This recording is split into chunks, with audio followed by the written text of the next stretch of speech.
Vía Pública. ¿Qué tal? ¿Cómo están? Pero muy buenas noches. Bienvenidos a un nuevo capítulo de Vía Pública que hacemos por el canal 24 Horas. La de hoy, podríamos decir, fue una jornada de acuerdos, porque vamos a estar hablando del acuerdo logrado en Medio Oriente, un principio de alto el fuego entre Israel y Hamás en la Franja de Gaza que permite abrir esperanza de una tregua definitiva. Y acá en nuestro país, una jornada de acuerdos en torno a la reforma de pensiones. El escenario del consenso fue la Comisión de Trabajo del Senado, que aprobó por unanimidad la idea de legislar la reforma, luego que esta misma jornada el gobierno ingresara las indicaciones respectivas. En concreto estamos hablando de 176 páginas de indicaciones que hablan de un aumento de la cotización extra de 4,5 puntos porcentuales hacia las cuentas individuales, un 1,5% a préstamo solidario que será destinado a los actuales pensionados y un 1% para compensar a las mujeres. Además, se establecen cambios al funcionamiento de las AFP y una licitación de los actuales afiliados. La voluntad del Ejecutivo es que el proyecto sea despachado por el Senado en enero e incluso culmine su tramitación antes del receso legislativo que está pactado para el mes de febrero. Bien, pues así decía yo, jornada de acuerdos, y para acuerdo hay que conversar, hay que tratar de ceder, consensuar criterios, ideas. Bueno, a propósito de esto, queremos hablar y saber cómo se ha masticado, ¿no?, esta primera idea que hace el Ejecutivo de presentar indicaciones el día de hoy y cómo se aprueba también la reforma de pensiones. Vamos a conversar con el diputado Jaime Sáez, además jefe de bancada del Frente Amplio, a quien saludo de inmediato. Diputado, ¿cómo está usted? Buenas noches, gracias por atender a Vía Pública en esta jornada. ¿Cómo está? Hola Rodrigo, ¿qué tal? Gusto saludarles. Saludos desde el aeropuerto El Tepual de Puerto Montt. ¿Va llegando, va volando, va a viajar? Llegando. Llegando. Oiga, no alcanzaba a llegar a la casa para la entrevista en un lugar más cómodo, así que pido las disculpas del caso. No, todo lo contrario. Le agradezco además la deferencia por esperarnos ahí en el aeropuerto y tener esta conversación tan importante, ¿no? Oiga, diputado, no sé si ha tenido la posibilidad de masticar las indicaciones que hoy día presentó el Ejecutivo a esta reforma de pensiones. Más de 176 páginas, las pudo leer todas, pudo mirar con detalle lo que ingresó hoy día al gobierno. No, con un nivel de detalle y precisión de 176 páginas sobre un tema de una complejidad importante. Uno tiende a creer que todo se trata del destino de la cotización adicional, ¿cierto?, de la creación del seguro social, pero no es así. Esos son los puntos más álgidos quizás de este debate, pero esta es una reforma mucho más integral, compleja en su extensión, con muchas variables, y por lo tanto eso requiere un análisis mucho más exhaustivo. Nosotros recibimos esta información durante la tarde. Estábamos sesionando en distintas comisiones, en mi caso en la Comisión de Hacienda de la Cámara, y por lo tanto creo yo todavía falta de parte nuestra un tiempo prudencial como para poder hacer un análisis más exhaustivo. Lo que sí puedo comentar como en una primera instancia es que, en primer lugar, valorar el que se haya logrado un consenso en torno a temas que son relevantes. Después de prácticamente un año de tramitación en el Senado, con muchas idas y vueltas, con mucha reticencia por parte de la oposición durante muchos meses, y creo que el hecho de que finalmente en nuestro país, después además de más de una década de dilaciones en esta materia y de idas y vueltas, alcanzar un nivel de consenso político me parece que es relevante. Ahora bien, lo que ha ocurrido en el Senado se circunscribe a ese espacio. Nosotros hemos sido bien enfáticos en decir también que lo que ocurra en la Cámara no solamente es una ratificación, sino que también es una discusión. Y ahí hay cuestiones como la separación de la industria, aspecto aprobado en el primer trámite en la sala de la Cámara, que no forma parte del acuerdo alcanzado en esta oportunidad, que probablemente sea un tema también de discusión en los siguientes días.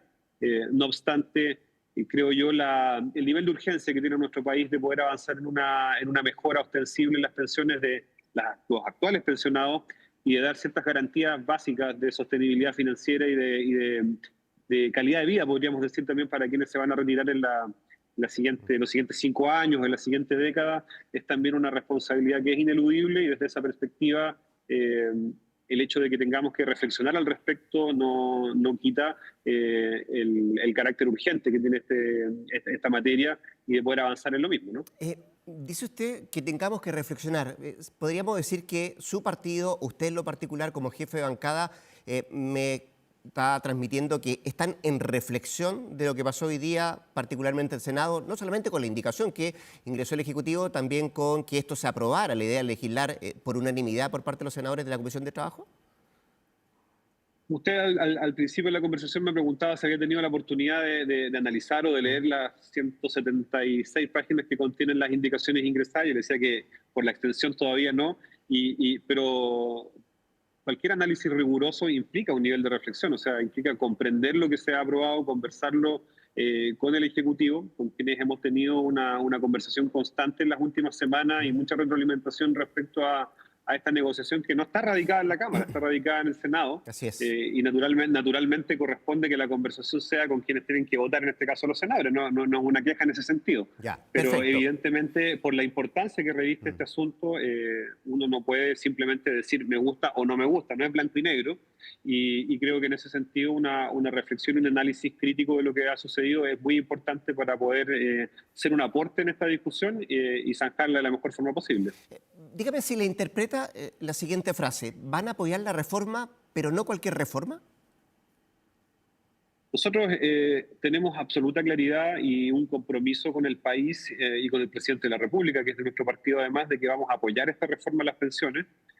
Sin embargo, la reforma contiene una enorme cantidad de artículos, muchos de los cuales no han sido materia de conflicto en ninguna etapa de la tramitación, pero tiene otros aspectos que son controversiales. Para nosotros, el fortalecimiento de la mal llamada industria de las AFP es un tema que es complejo, que tenemos que analizar con mayor exhaustividad y en ese sentido nos parece insuficiente que simplemente se incorporen mayores mecanismos de competencia.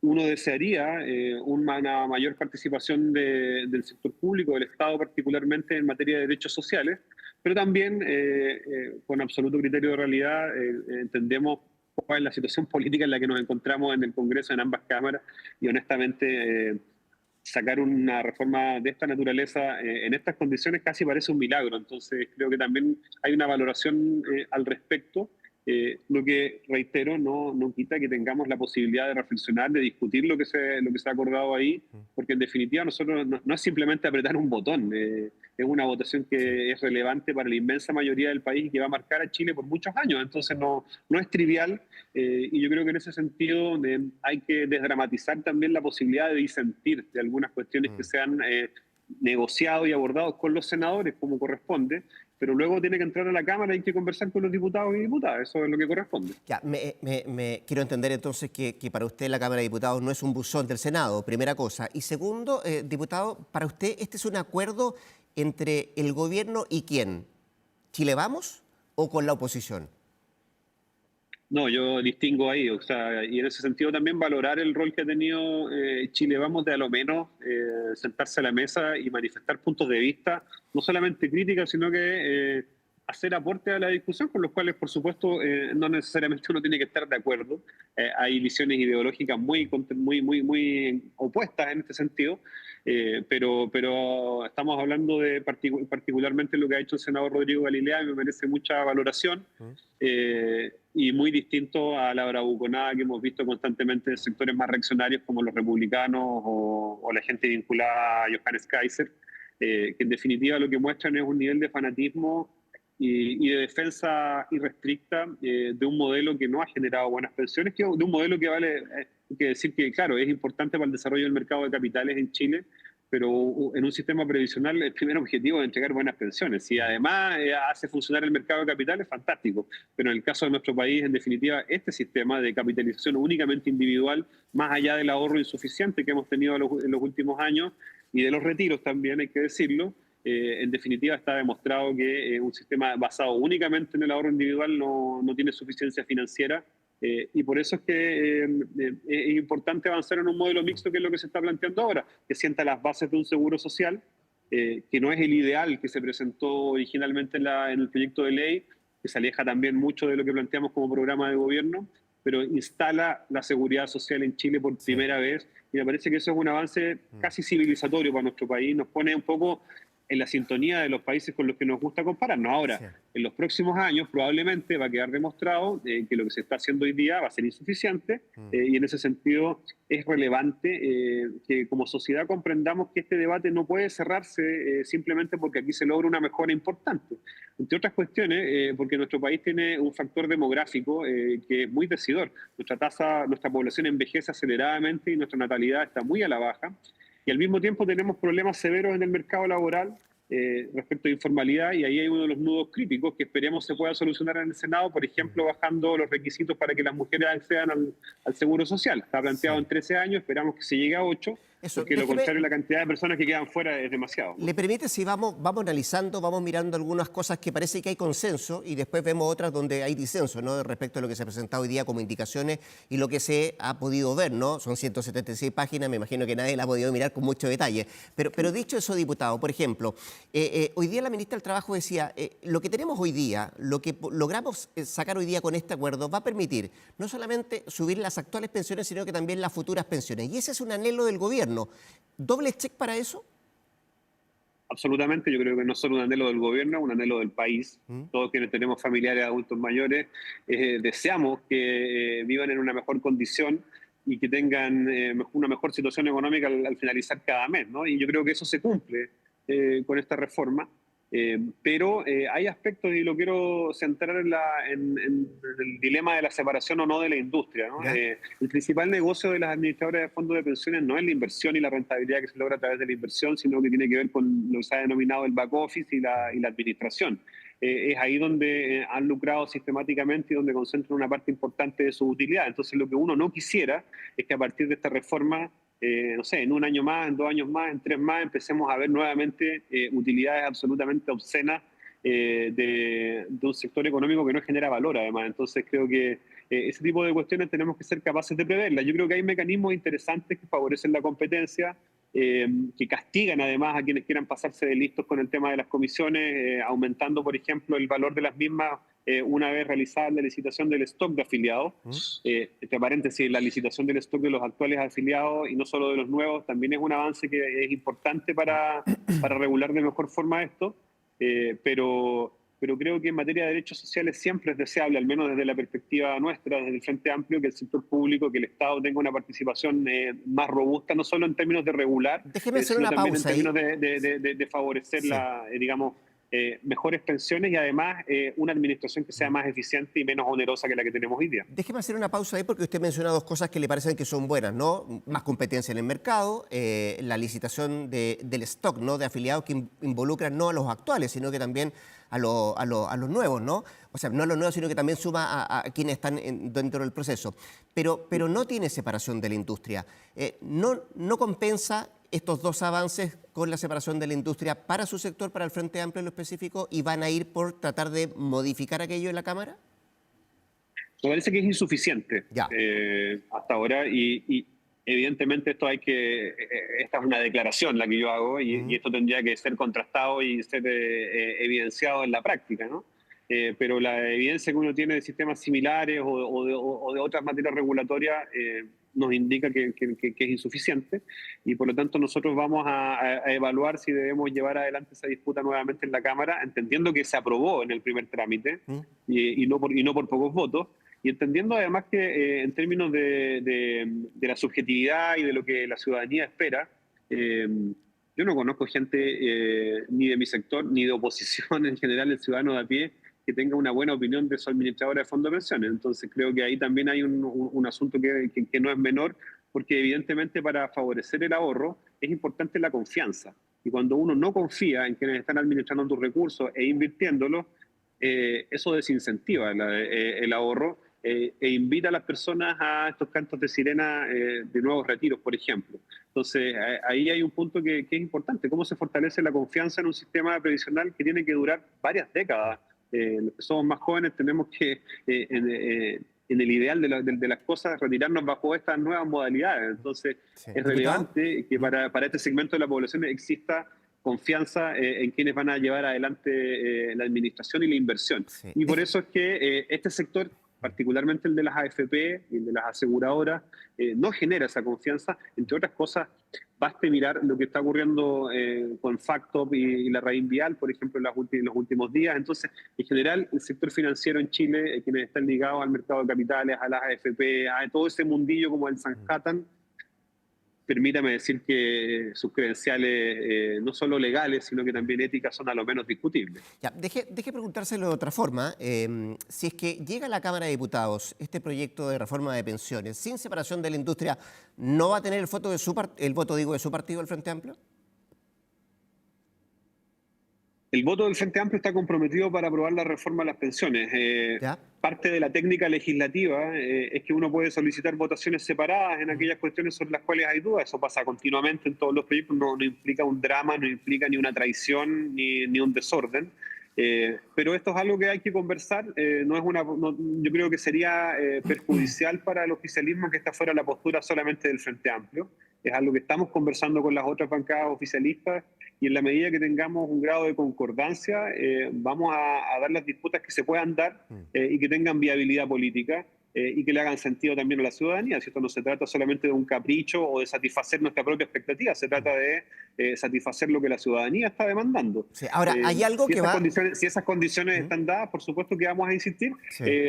Pero esta es una cuestión que está en desarrollo. Recién hemos conocido las indicaciones en la Comisión de Trabajo del Senado, tiene que pasar en la Comisión de Hacienda del Senado, tiene que pasar por la sala, y recién en alrededor de 15 días va a llegar a la Cámara y ahí daremos esa discusión. En el intertanto, estamos en una comunicación muy fluida con el gobierno, principalmente con la ministra Jara y con el ministro Marcel, en un diálogo que ha sido bien frontal, bien honesto. El domingo estuvimos en una reunión hasta altas horas de la noche, vía telemática, conversando estos asuntos.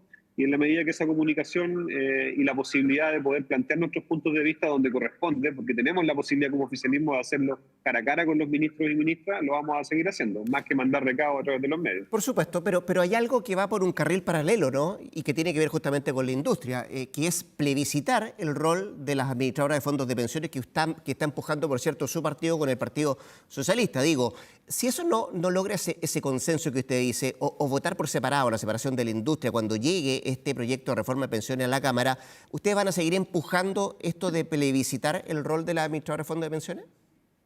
Eso es algo que hay que verlo en la medida de cómo vayan decantando los acontecimientos. Está la posibilidad de incorporar a Banco Estado, está la posibilidad de revivir, entre comillas, un proyecto que se presentó en el gobierno anterior que crea una AFP estatal. No lo presentamos nosotros, lo presentó el presidente Piñera. Está en segundo trámite actualmente, entonces alternativas hay, pero creo que lo relevante, lo más importante, Rodrigo, es que podamos cerrar esta etapa, tener el grueso de arquitectura como principal de un nuevo sistema de pensiones, y posteriormente yo no tengo ninguna duda de que va a haber que ir haciendo adecuaciones y mejoras, porque todos los sistemas son perfectibles, y más cuando estamos hablando de algo tan complejo, de naturaleza más bien sistémica. Se lo mencionaba anteriormente con el tema del acceso de las mujeres al seguro social. Sí. Esta reforma se aboca a las pensiones, pues no resuelve los dramas que tenemos en el mercado laboral chileno, donde hay una tasa de informalidad muy grande, donde hay mucha gente que prefiere trabajar en la informalidad, muchas veces en el comercio en la calle, porque sus posibilidades económicas, el rendimiento a fin de mes es mejor si vendo en la calle a tener un trabajo muy mal remunerado con jornadas extenuantes. Entonces hay una conversación que es más profunda y que evidentemente no se puede abordar en esta reforma. No hay ningún sistema de pensiones que sea sostenible si es que el mercado laboral tiene un componente de informalidad tan grande como el que tiene nuestro país.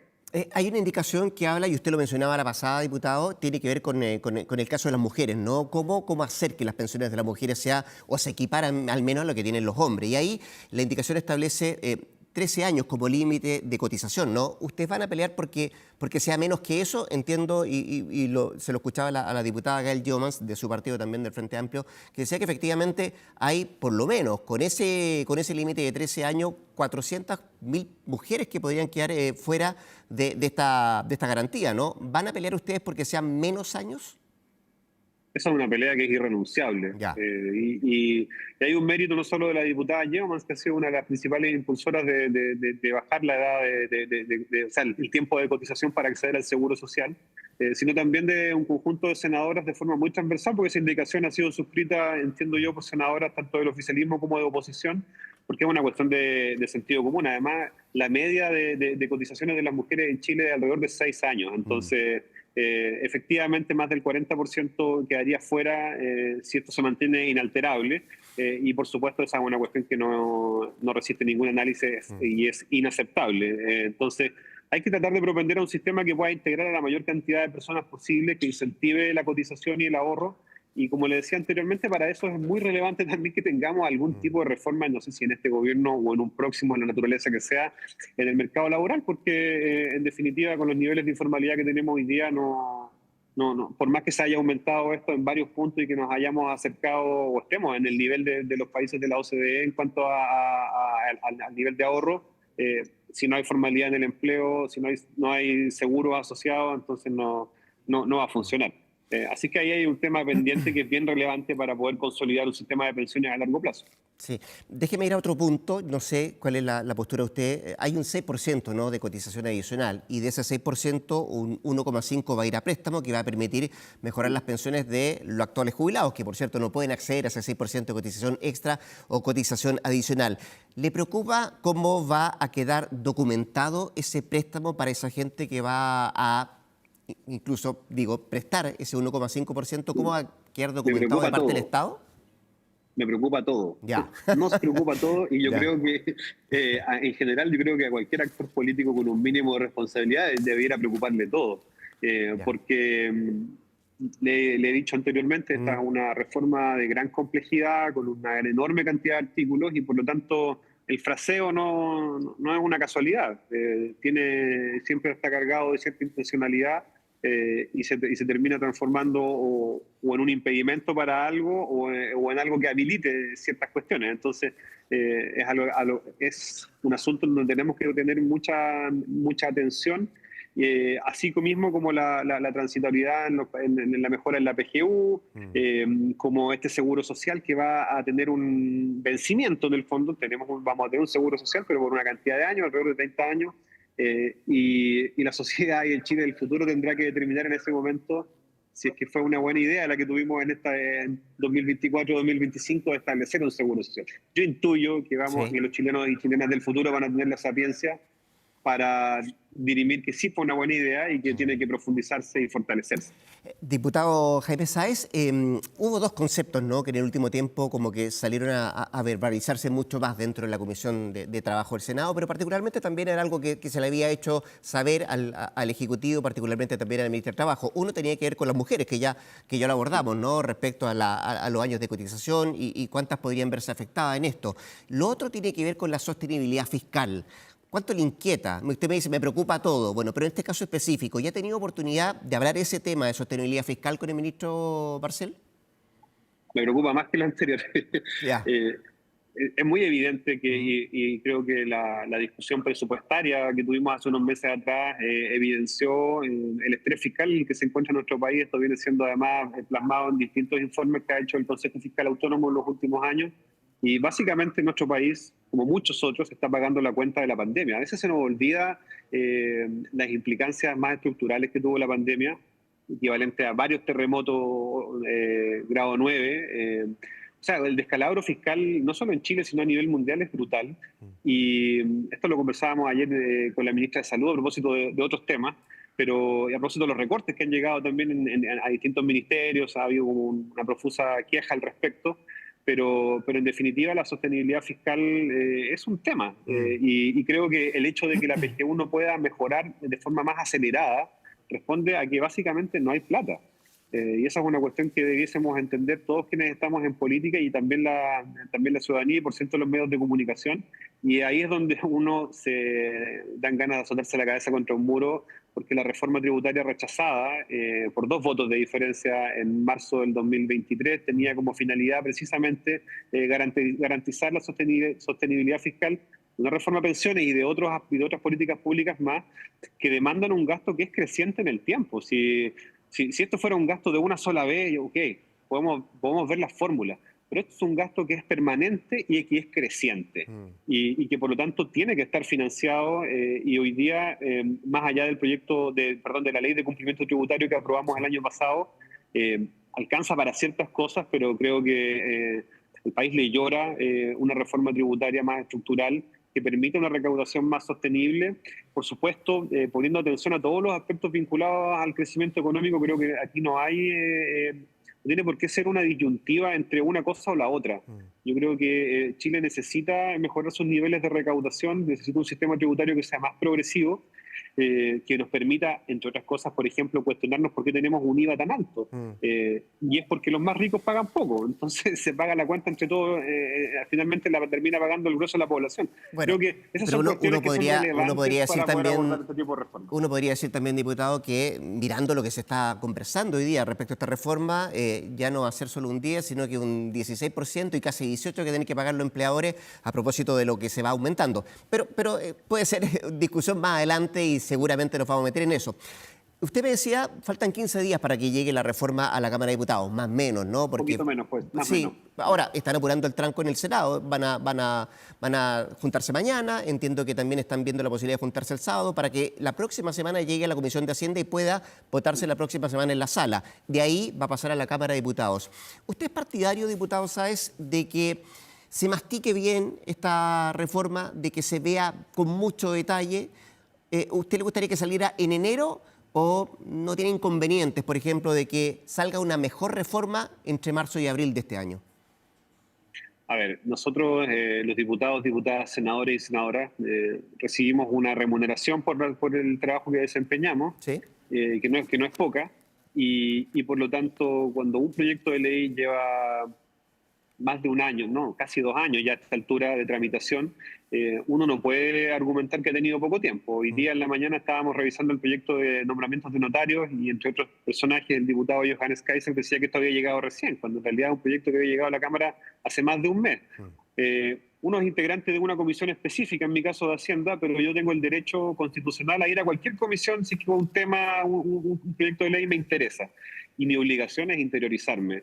Entonces si bien es cierto, esta es una reforma, y yo lo he dicho anteriormente, que hay que revisar con mucho detalle, reflexionarla y hacer un análisis bien exhaustivo, eso no puede ser eterno en el tiempo. Entonces yo creo que los tiempos están dados para que podamos legislar durante el mes de enero.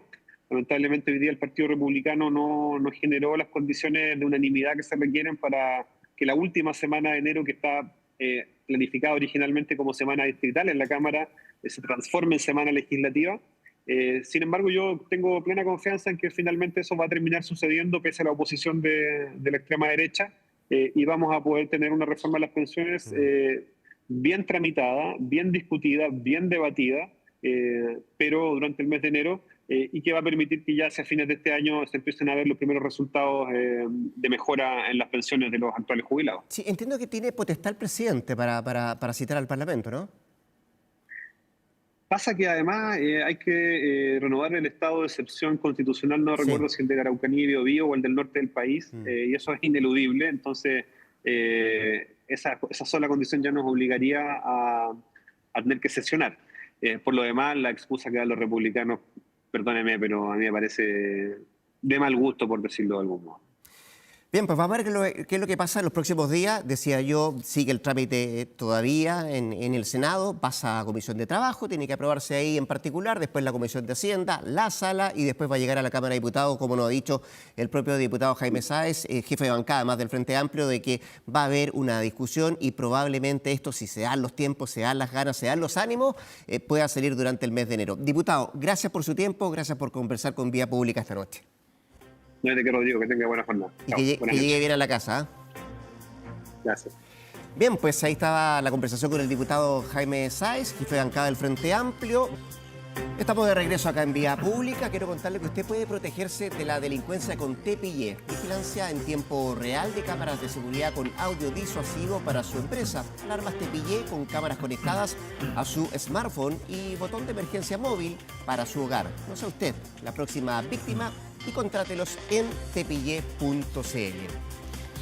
Al iniciar el programa decía yo una jornada de acuerdos, por lo que habíamos conversado ya en el primer bloque de Vía Pública respecto a lo que pasó en la Comisión de Trabajo respecto a la reforma de pensiones, pero también hoy día en el ámbito internacional asumimos de un acuerdo, o un principio de acuerdo entre Hamás e Israel, que abre la posibilidad de un alto al fuego. Hay 3 fases que vienen de aquí en adelante y permite abrigar esperanzas, ¿no?, de que esto sea una paz duradera y definitiva. Habrá que ver si efectivamente eso se concreta. Bueno, para hablar de eso, de lo que pasó hoy día en Medio Oriente, estamos con Alberto Rojas, que es director del Observatorio de Asuntos Internacionales de la Universidad Finisterre, a quien tenemos en Vía Pública. Alberto, muchas gracias por estar acá con nosotros. Hola Rodrigo, ¿cómo estás? Bien, buenas noches. Buenas noches. A ver, yo decía, después de 15 meses, ¿no?, de guerra, se genera este acercamiento, este acuerdo entre Hamás y también el gobierno de Israel. ¿Permite abrigar esperanzas de que va a ser un inicio de una tregua, pero que permita que esto se sostenga en el tiempo? Es el inicio. ¿De qué va a depender, te agrego eso? Sí, es el inicio, después, como dices tú, de 15 meses de una guerra devastadora. Lo cierto es que en este momento estamos en una etapa muy preliminar. Esto va a estar dividido en 3 etapas. La primera comienza este domingo 19 y básicamente establece que Hamás va a devolver 33 rehenes de los 251, ¿verdad?, que tomó el 7 de octubre del 2023. Al mismo tiempo, Israel va a liberar cerca de 1.000 presos palestinos. Están descartados todos aquellos miembros de Hamás que hayan participado en el ataque terrorista que inició esta guerra. Y además va a iniciar un repliegue paulatino desde Gaza. Eso es la primera etapa. En ese contexto, cualquier violación a lo acordado va a reactivar la guerra. Y eso puede ser incluso accidental. Por eso es tan importante la primera fase, ¿no? Absolutamente. Esta primera fase es decisiva. Sobre todo porque en la entrega de rehenes hay, sobre todo, niños, mujeres, adultos mayores, personas con enfermedades. En la segunda etapa va a ser la entrega de los rehenes restantes. Y en la tercera etapa va a ser la entrega de los cuerpos de los rehenes que han muerto en cautiverio. Y además de eso, en la tercera etapa va a ser muy clave porque ahí se va a negociar cuál va a ser el futuro de Gaza. ¿Quién va a gobernar Gaza? Israel ha dicho que ellos van a tomar el control en términos de la seguridad. Pero eso no es aceptable para Hamás, o lo que queda de Hamás, ni para la comunidad internacional. Israel también ha dicho que tampoco está dispuesto a entregarle la Franja de Gaza a la Autoridad Nacional Palestina, que gobierna en Cisjordania. Entonces, ese escenario es todavía muy difuso, muy complejo, pero va a ser clave porque va a determinar el futuro de este territorio y la población que quede en él. Incluye, entre otras cosas también, esta fase tiene que ver con ayuda humanitaria, con el restablecimiento, ¿no?, de la propia Palestina y lo que puede pasar también con los palestinos, como tú lo estabas detallando. ¿Fueron garantes en esto Qatar, Estados Unidos y Egipto, no? Sí. ¿Qué garantías da esa mediación para que esto se pueda plasmar? Por un lado, lo que hemos visto en el rol de Estados Unidos es cómo Donald Trump, que asume el próximo lunes, el 20 de enero... Estamos a 5 días, ¿no? Absolutamente. Sí. Ha estado actuando como un presidente en funciones y no como un presidente electo. De hecho, Stephen Witkoff es el enviado especial del gobierno de Trump, que todavía no asume, pero que viajó a Qatar y desde ahí llamó al primer ministro Netanyahu para decirle esto es lo que vamos a hacer.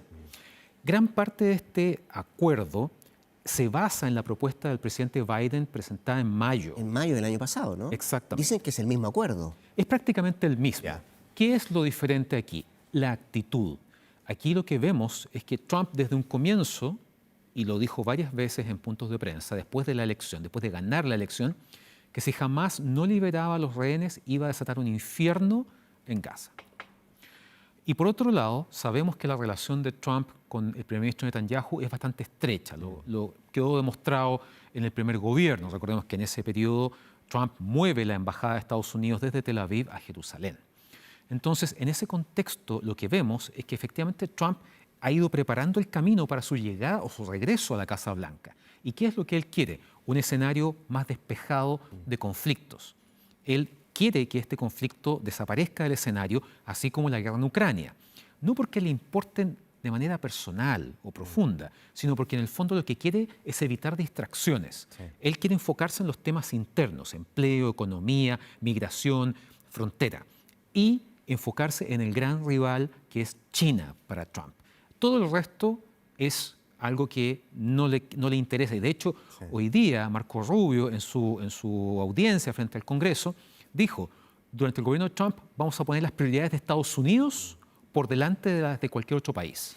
Me parece interesante eso de ver qué es lo que va a pasar del lunes en adelante, ¿no? Cuando suma el próximo día 20 Donald Trump ahí en la Casa Blanca. Pero antes de esto yo te preguntaba por los mediadores, por los garantes. Sí, Qatar. La historia, Alberto, nos ha mostrado que es frágil.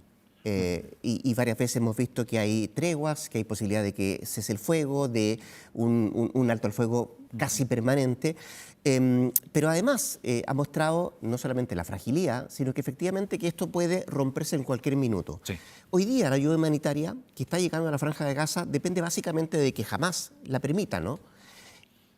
Cualquier cosa que pueda ocurrir desde ese punto de vista que no ingrese ayuda humanitaria, ¿esto se desvanece? ¿Se acaba? ¿Permitiría nuevamente que Israel generara, por ejemplo, ataques a Hamás? Sí, efectivamente, si Hamás se sale de los márgenes que está definiendo este acuerdo de alto al fuego, Israel va a retomar la acción militar en su contra. Y en ese aspecto tú me preguntabas por Qatar. Qatar ha jugado un rol muy importante. Recordemos que Qatar es un actor particular en el contexto de Medio Oriente y la zona del Golfo. Es rival de Arabia Saudita, pero comparte muchos aspectos y quiere tener como una agenda propia, un protagonismo propio. Y, por ejemplo, Ismael Haniyeh, que era el líder político de Hamás, recordemos que Hamás tiene una faceta política y otra militar. Durante mucho tiempo estuvo refugiado en Qatar y, bueno, él muere estando de visita en Irán, en una operación de inteligencia con muchos detalles. Qatar, además, se ha comprometido en el tiempo, incluso antes de este conflicto, con ayuda monetaria para Hamás, para la administración de la Franja de Gaza. Recordemos que Israel se retiró de la Franja de Gaza en el 2005, en el 2006 hubo elecciones en las cuales Hamás obtuvo un triunfo bastante significativo y expulsó de Gaza a la Autoridad Nacional Palestina. Y desde ese entonces, desde 2007, había gobernado de manera absolutamente solitaria Gaza. Qatar se juega su prestigio, Qatar tiene una influencia muy fuerte sobre Hamás. Hamás sabe que depende mucho del apoyo y el respaldo político y económico de Qatar, sobre todo pensando en un proceso de reconstrucción que tiene que venir. Y efectivamente, como tú mencionabas... Está en una de las fases, además, en la tercera, si no me equivoco, ¿no? Exacto. Sí. Y hay que recordar que hasta antes del inicio de este conflicto, diariamente a Gaza entraban 500 camiones con ayuda. Está previsto que al iniciarse esta primera etapa del proceso, comienzan a entrar 600 camiones diarios. Y antes de este acuerdo, también existió una serie de bombardeos, ¿no? ¿A qué obedece eso? Que hasta el último minuto existían bombardeos ahí en la Franja de Gaza. ¿A demostrar que puedo actuar en caso de que no se cumpla esta tregua?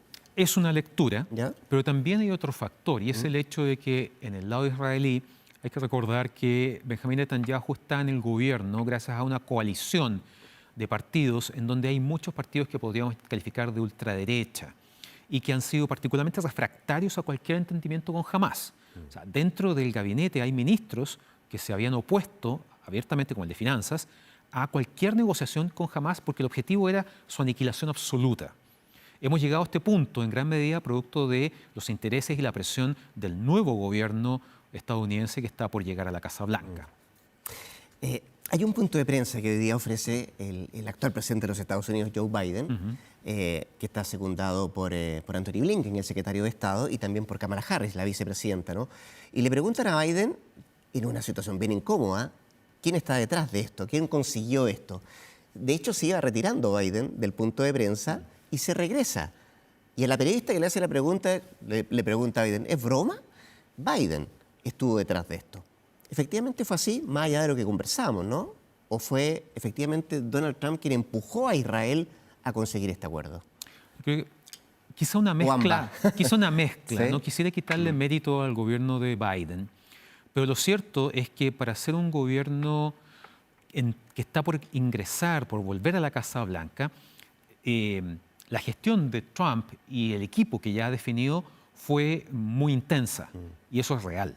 O sea, en ese sentido, tanto la administración saliente como la entrante estuvieron trabajando en función de esto a nivel del Departamento de Estado. Trump asume que fue su equipo el que ayudó a esto, ¿no? De alguna manera, digo, y lo deja plasmado, porque además en redes sociales Sí, claro. se preocupó de dejar en claro que efectivamente él había estado detrás de este acuerdo. ¿Eso va a cambiar a partir del lunes? ¿Qué podríamos ver en las próximas horas? Porque se supone que esto parte el domingo, ¿no? Sí. Y el lunes va a asumir Donald Trump en la Casa Blanca. ¿Qué relación puede haber en esta situación, en lo específico de lo que va a pasar ahí en Medio Oriente, la Franja de Gaza, y lo que va a pasar el lunes en la Casa Blanca? Y algo me adelantabas, ¿no?, de cómo debería actuar Trump respecto a Medio Oriente de aquí en más, cuando ya asuma a partir del lunes. ¿Qué deberíamos ver en las próximas horas, Alberto?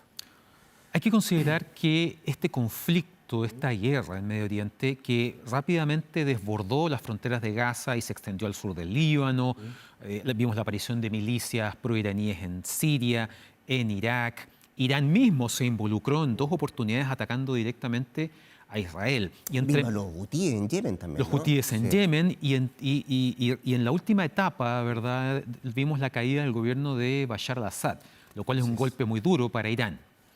Entonces, en ese contexto, el Medio Oriente de hoy es muy distinto al de octubre o inicios de octubre del 2023. Hemos visto que un aliado importante de Irán ha salido de esta ecuación. Hemos visto que además se logró, previo a esto, a este acuerdo, un acuerdo con Hezbollah, pero después de un castigo constante. O sea, no solamente hubo bombardeos y operaciones militares. Recordemos lo que pasó en septiembre del año pasado, una operación de inteligencia a través de la cual, usando walkie-talkies y beepers, fueron eliminados los principales comandantes de Hezbollah. Israel hasta el día de hoy no reconoce la responsabilidad en eso y dice, no sé quién hizo eso. Pero el punto es ese. Y obviamente la debilidad de Hezbollah llevó a este acuerdo de alto al fuego con Israel. Entonces, en ese contexto, para Donald Trump, Medio Oriente ha cambiado producto de este conflicto y quiere que se mantenga en un nivel de baja intensidad. Recordemos que en el primer gobierno una de sus principales prioridades era sacar a las tropas estadounidenses desde Afganistán y evitar que Estados Unidos se volviera a involucrar en cualquier otro conflicto de Medio Oriente o cualquier otra región. Y eso es lo que le interesa a Trump. Más allá, recordemos que Trump no es un gran partidario del multipolarismo, de la cooperación internacional, ese tipo de cosas. Entonces, él quiere un mundo más o menos ordenado para enfocarse en sus objetivos. Era lo que me decías anteriormente. ¿Te fijas? Y por eso es tan importante esto, que lo va a seguir de cerca, pero probablemente va a delegar mucho en Marco Rubio, y también lo que vaya a pasar con Ucrania.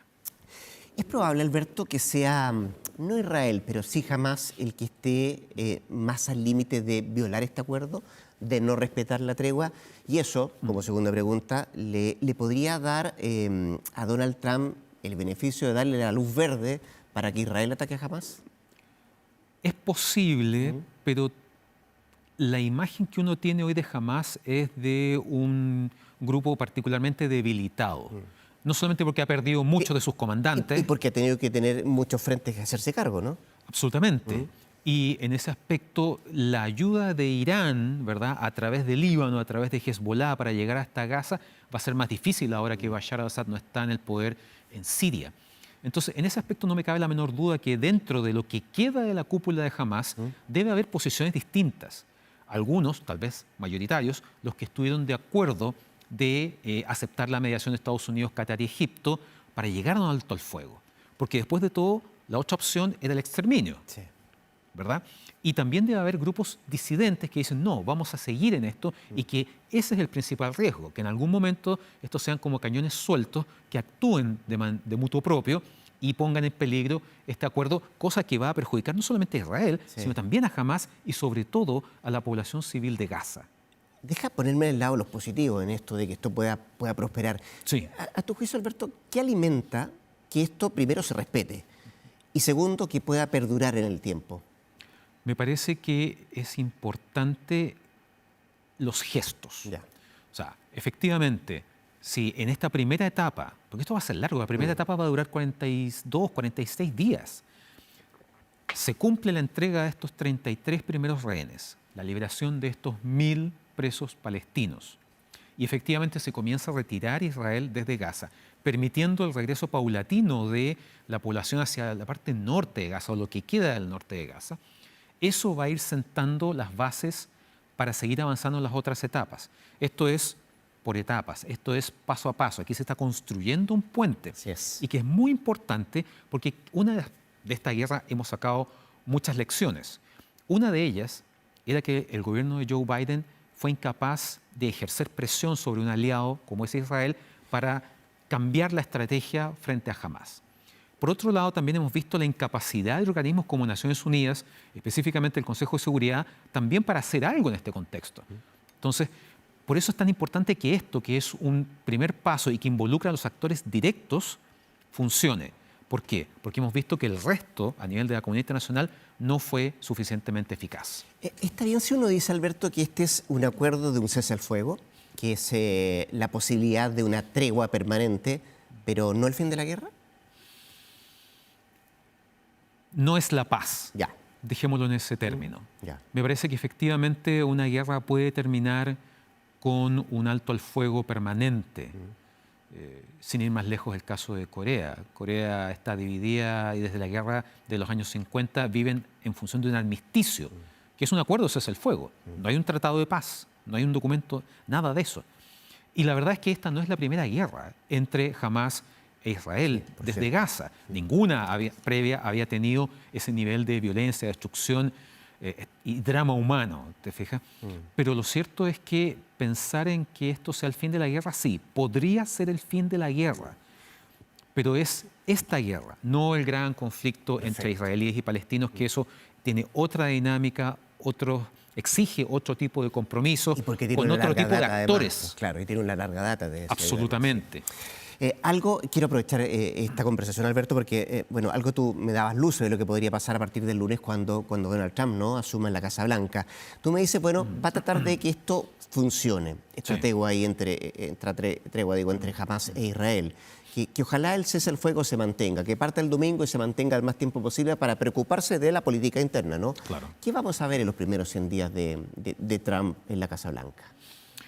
Muy buena pregunta. Probablemente, hemos visto que Trump ha dicho muchas cosas que han llamado la atención. Está en su programa y la guerra arancelaria y que va a ser duro con China en ese aspecto. Muy y también duro con Canadá China. y México. Eso es lo que es la antesala, ¿no? Absolutamente. Pero cuando él asuma, ¿qué vamos a ver como primeras políticas que va a llevar adelante? Probablemente va a poner un énfasis muy grande en el tema migratorio.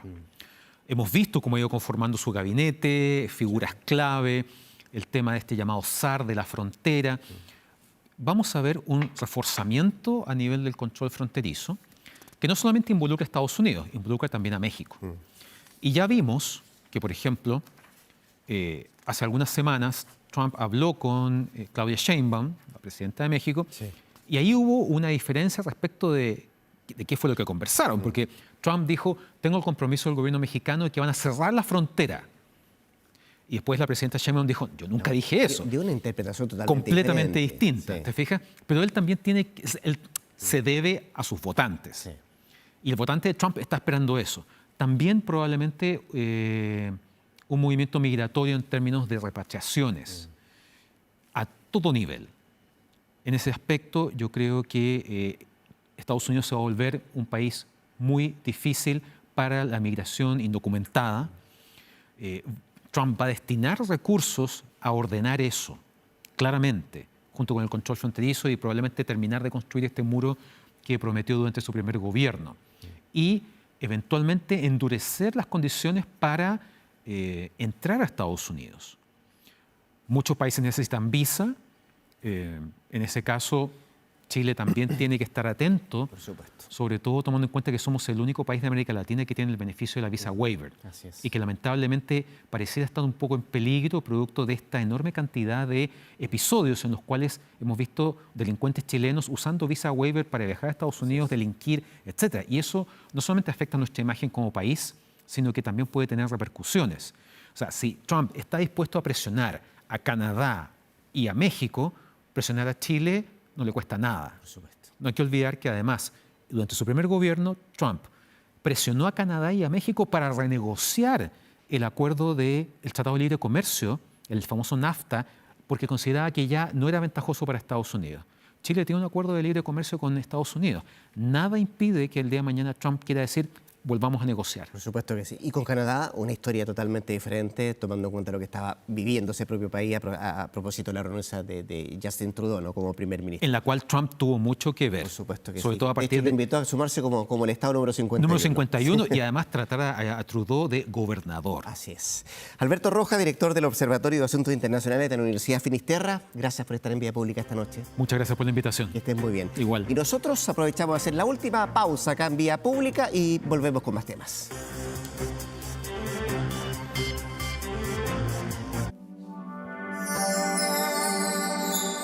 Sé que hay en tus ojos con solo mirar. Bien, pues de regreso acá en Vía Pública para nuestro último bloque. Como siempre, aprovechamos de escuchar música, pero también recomendarle que visite nuestro sitio 24horas.cl. Ahí usted puede revisar todas las informaciones del día, lo que ha pasado en materia informativa, la contingencia, mirar con detalle, por cierto, lo que más le interese.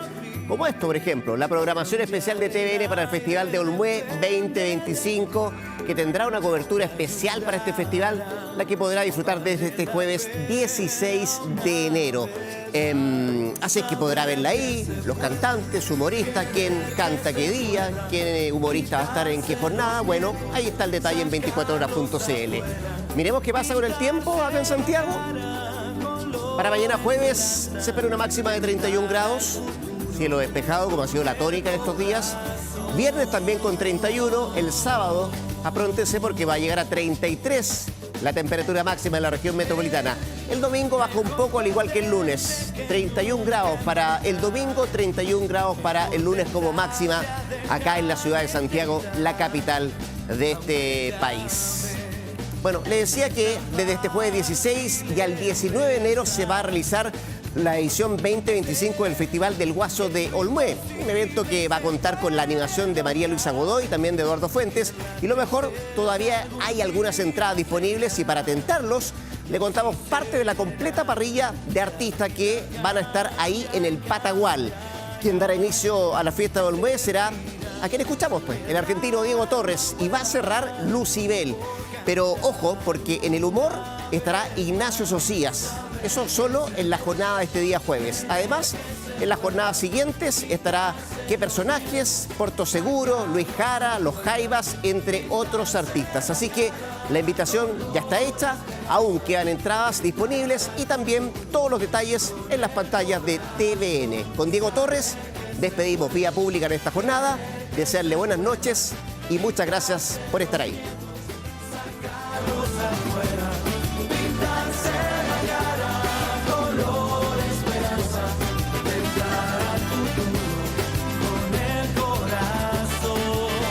Vale más.